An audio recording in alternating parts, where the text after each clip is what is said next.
ব্রিজে মিটিং হতো। ডান দিকে একটা ঘড়ি চলছে, নতুন রাখুন 800 বছর আগের ঘড়ি।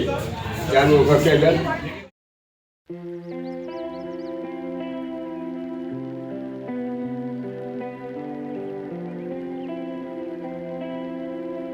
সেদিন আমরা পৌঁছে গিয়েছিলাম কথাশিল্পী শরৎচন্দ্র চট্টোপাধ্যায়ের বাগান বাড়িতে। হাওড়া থেকে মেদিনীপুরগামী ট্রেনে চেপে চলে আসতে হয় দেউলটিতে। তারপর সেখান থেকে টোটো করে পৌঁছে যাওয়া যায় পানিত্রাস কথাশিল্পী শরৎচন্দ্র চট্টোপাধ্যায়ের বাড়িতে। রূপনারায়ণ নদীর তীরে অবস্থিত এই বাড়িতে জীবনের অনেকটা সময় তিনি কাটিয়েছেন। স্বদেশী আন্দোলনের সময় আন্দোলনকারীরা এখানে নদীপথে আসতেন। নেতাজি সুভাষচন্দ্র বসু, বিপিনচন্দ্র পাল, রাসবিহারী বসু অনেকেই এই বাড়ির বৈঠকখানায় এসে তার সাথে মিটিং করে গেছেন।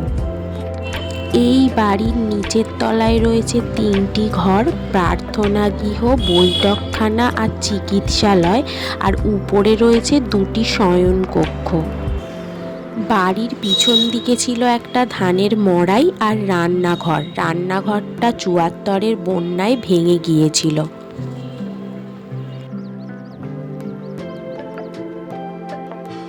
একাধারে তিনি যেমন ছিলেন সাহিত্য সম্রাট, তেমনি অন্যদিকে চিকিৎসাবিদ্যাতেও ছিল তার অগাধ জ্ঞান।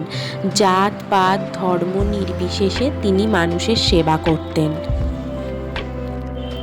এই বাড়ির দোতলা থেকে রূপনারায়ণ নদী দেখা যায়। সেই রূপনারায়ণ নদী দেখতে দেখতে তিনি বিভিন্ন কালজয়ী লেখা লিখে গেছেন, যেমন রামের সুমতি, মহেশ, দেবদাস, আরও কত কি। শরৎকুঠির মধ্যেই রয়েছে শরৎচন্দ্র চট্টোপাধ্যায়ের সমাধি।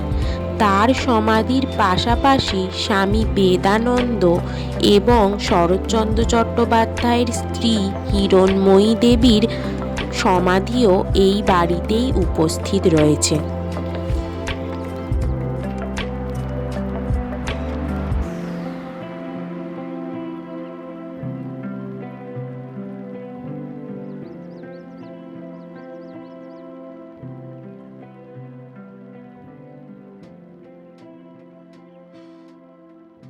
শরৎকুঠির এত কাছে রূপনারায়ণ নদী দেখে আর লোভ সামলাতে পারলাম না। আমরাও হাঁটতে হাঁটতে পৌঁছে গেলাম এই রূপনারায়ণের তীরে সূর্যাস্ত দেখতে।